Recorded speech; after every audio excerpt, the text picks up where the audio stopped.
What's going on, everybody? Welcome back to another vlog. So today has been not really eventful. I have a lot of stuff going on, and I'm gonna break it down to you guys what exactly am I doing and what I have going on and what we've been doing with marketing today. So far, I have not sent out any text messages today. Been having kind of a weird day, and the reason I say that is, so Friday I didn't vlog the entire day because I was running around trying to get some documents signed for a house that I'm selling, a personal house that I've flipped. You guys have probably seen it on the vlog a few times, that it has completely transformed over the past 2 years. And I actually started my vlogging journey when I bought that house. So that's been pretty interesting. And the attorney I was working with, he sucks, and I'll get to that later. The second property that we're working on that I also had to run around for is a property that I've had for a little over, say, a month or two. I picked it up under contract back in December, and we're finally closing on it now in February. That one, we're double closing on it, so I had to run out, get some closing documents, get a bunch of other stuff. That way we can get that thing to close, and today we're finally gonna go and sign the documents. That way we're gonna go ahead and do the double close. Now, it's the second time in my entire wholesale career that I'm actually double closing, and it's to protect the profits. Not so much from the buyer side, but from the seller. I don't need the seller seeing that we made like $75,000, or that we're splitting $75,000. And there's like 3 or 4 other people in the deal. With that being said, so far we've been doing okay. I want to give you guys some numbers from last week. That way you guys can see what it is that we did. And I kind of changed things up just a little bit. So my text messaging for last week, I sent out 2,195 text messages, and we received 280 replies. That comes down to about $76 total in text messaging, and the response rate was about 12%. The text messaging campaigns that I sent out last week, they were all repeat people that I have texted before. So I've sent text messages to these people between 1 and 5 times. I actually saw some that I had actually messaged them 20 times, and now they're finally getting back to me. And again, it's been with this whole restructuring of my marketing campaign that I'm kind of like going back and hitting back old lists, and also basically scheduling out all my marketing, figuring out what am I going to do, who am I going to hit, when I'm going to hit them, what I'm going to hit them with. It gets complicated when you have more people to hit. But I mean, so far, not too bad. We also sent out a ton of ringless voicemails last week, and I fixed my phone system. That way I can kind of track what I've been getting back and how many people we've been hitting. So I'm still trying to piece together how much we sent out last week as far as ringless voicemail. But I know that we were a little over, at least, I don't know, like maybe 2,000 ringless voicemails for the week. And those 2,000 are including the voice broadcasting. Unfortunately, Call Loop sucks at basically being able to track. I can see what goes out in the campaigns, but like, I don't know how successful they were. They don't have like a real good reporting system. So I went back to Sly Broadcast. I haven't used them in a while, and I started using them. So basically, it gives me a better report on, hey, did my RVM reach the person that it needed to get to? If it did fail, why did it fail? And basically, anybody who fails off a Sly Broadcast, I bring them over to Call Loop, and I send out a voice broadcast. So I don't know if I said that correctly, but ringless voicemail, then we go to voice broadcasting for all the failed ringless voicemails. That way I kind of get a better idea on who and where everything is coming from. So I broke it down like that, and I also gave it 2 different phone lines. So my RVM campaign has 1 phone line, my voice broadcast has another phone line. That way I can also track on who's responding to what and how good is the response rate to certain stuff. Because also finding out what your response rate is a good idea, because you know which stuff works best, and also you get an idea of, hey, I'm gonna spend more money on this because I'll get more people to respond to it. Same thing like text messaging, like that 12% is pretty good. I'll call a bunch of people, I get like maybe 6%, which actually, let's get to that. Last week, I think we broke a record. I don't remember off the top of my head, but I know that we did pretty good. So last week we made 1,736 phone calls, which is pretty decent. I mean, that's about where we hit. Probably a little bit more than that sometimes. But if you break that down, that's about 347 phone calls per day. My cold call is supposed to hit 500, but he's been talking to more people in the afternoons, between 4 and 7 o'clock. And because of that, obviously you're going to slow down on cold calling, which is fine. I'm actually going to start trying to implement at least 1 or 2 days out of the week to start cold calling in the afternoon also. Probably like Tuesday and Thursday, since those are like the easiest days for me. With all that being said, the response rate, and I finally fixed it that way I can really track it, was 7.8%. Not bad. And of course this is contacted owners and people that are not the owners. We want to obviously contact as many people as possible to understand where we're failing at and where we're doing good. Now, as far as the correct owner, we only had a 3% to the correct owner, which is still good. The fact that we're getting 3% of the owners out of all the phone calls we're making, that means that out of an entire calling session, we know that we're going to reach at least 3% of the owners, and we're going to reach like 20% non-owners. It's kind of the normal. Usually when you send out a list to get skip trace, it's not going to come back with all the right phone numbers for the right person. You're going to get some phone numbers in there that don't belong to them. Might be people that never even heard of this person, might be relatives, might be friends, might be family members, might even be the neighbor.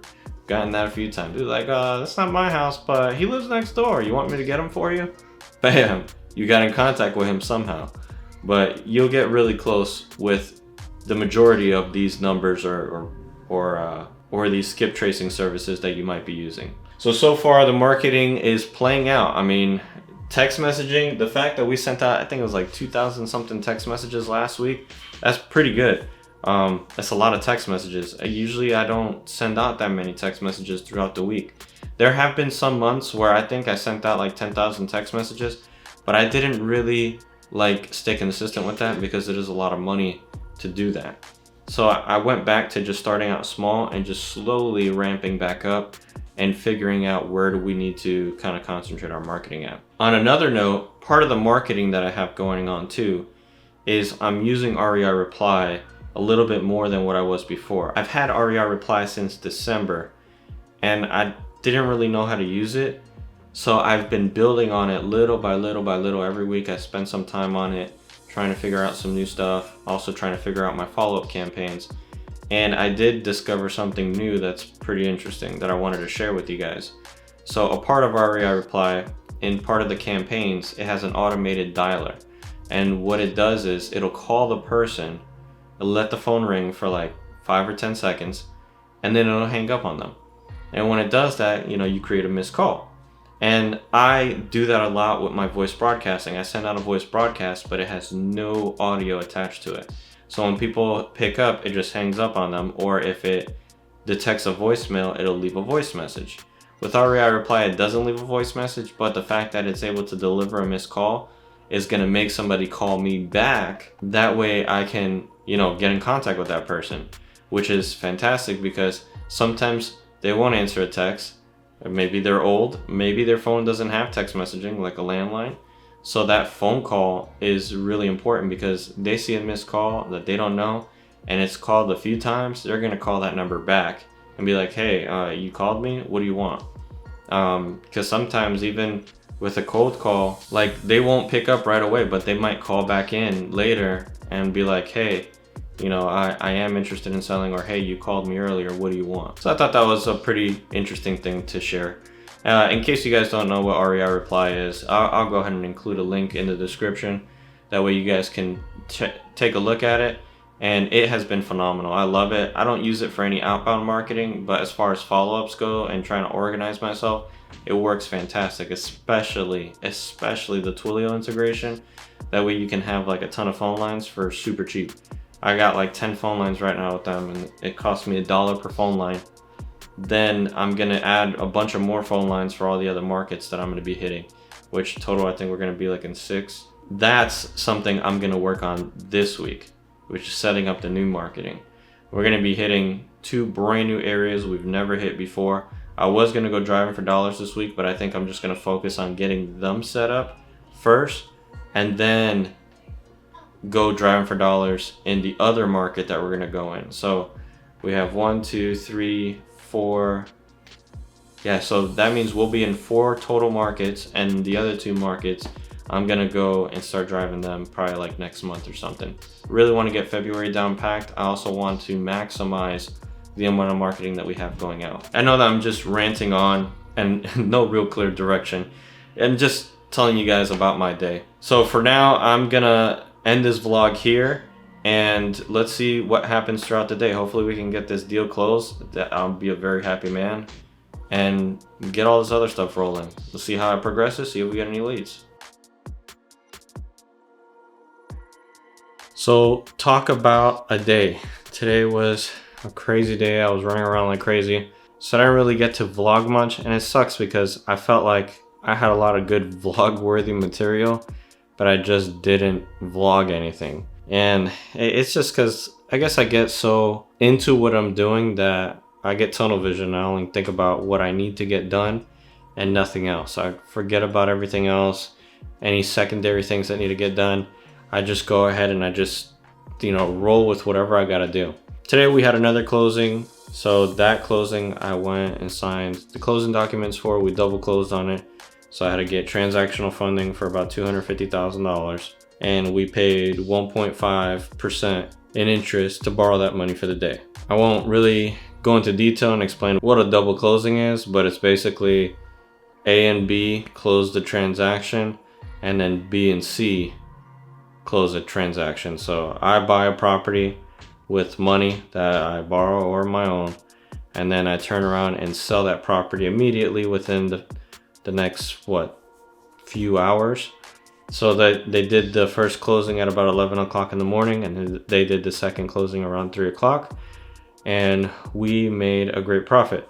Now, one thing I'll tell you guys, don't be afraid to JV with other wholesalers. This deal that we did today, we JV'd with another wholesaler. Shout out to my guy over at Wholesaling Aces, Mr. Aaron Roper. Me and him, I've been talking to him for a long time. I think even when I first started wholesaling, we always talked about, hey, we gotta do a deal together. And all of a sudden, this deal fell into my lap. He had a buyer that was actually looking for a piece of property. So I figured, hey, this is a great JV deal. I could try to shop it out on my own, but he's already got the buyer. So why would I want to continue to mess with it? So at first, the assignment fee was going to be around $200,000. He was going to get paid $50,000. And we were going to walk away with about 125 and change. The vacant lot is basically what it was. It's a multifamily vacant lot in Charlotte. So it ended up needing way too much site work. I think the site work was almost $1 million in site work. So the guy ended up saying, hey, I'll buy it off of you guys for $325. So at $325, it still left $75,000 in assignment fee. We paid Aaron $25,000. And we walked away with the 50. After the transactional funding and paying the double closing and all that stuff, we ended up with about $43,000 in our assignment fee. So not bad for the day, $43,000. We went out to an appointment. Unfortunately, I didn't get to vlog it because I just wasn't thinking about it. And we probably are going to get that one under contract. This one is an old follow-up from like a couple months back. And then we just drove around for the rest of the day. So I drove to the closing, which is like way on the other side of Charlotte. Then I went to the appointment. Then after the appointment, I basically went home and stuffed my face. I was hungry and it was just a long day. All that driving around, I don't like driving around like that. We got everything that we needed done. Now, as far as marketing for today, we didn't really do much. I sent out like 300 ringless voicemails. I don't know how many actually hit or what my success rate was, but more than likely it was probably about 40%. So if I sent out 300, it was 40% of 300. What is it, like 120 or 100 maybe? 100 people got hit. So I mean, nothing really grand as far as, outbound marketing. Of course, my cold caller called today. He calls between 5 and 7 o'clock or 5 and 7:30. So we got a little bit of more incoming calls than normal. Hopefully tomorrow, though, I'm going to try to jump on the phone and see if I can pick something up in the afternoon. We're trying to ramp up marketing, like I've been telling you guys every single video, and just trying to see where things go. Who knows? It's hard, It really is tough trying to vlog, trying to wholesale, trying to be a dad, a husband. It's a lot of work and a lot to juggle because everything needs their own specific times. I'm glad though that I'm trying to find a balance, and even after this 30-day challenge is over, we're going to continue. I'm going to try to vlog every single day, try to edit every single morning, and try to get a rhythm going. That way I can continue to do this, because I would like to show you guys my growth in 2021, because I think this is going to probably be the biggest year of my entire wholesaling career. We could hit $1 million plus. We're shooting for more, but if we can make it, it's going to be nice. It's going to be really nice. So as far as marketing for tomorrow, I don't know what I have planned out for the rest of the week. I have it all written down already. Just gonna probably go over it a little later tonight before I go to bed and see what I got planned for tomorrow. That way I know what to do. One thing I would advise you guys to do, make sure you guys get yourself a whiteboard. I know you guys have seen me draw on the whiteboard a couple of times, and it definitely is a lifesaver. Write down ideas, write down important things so you got to remember.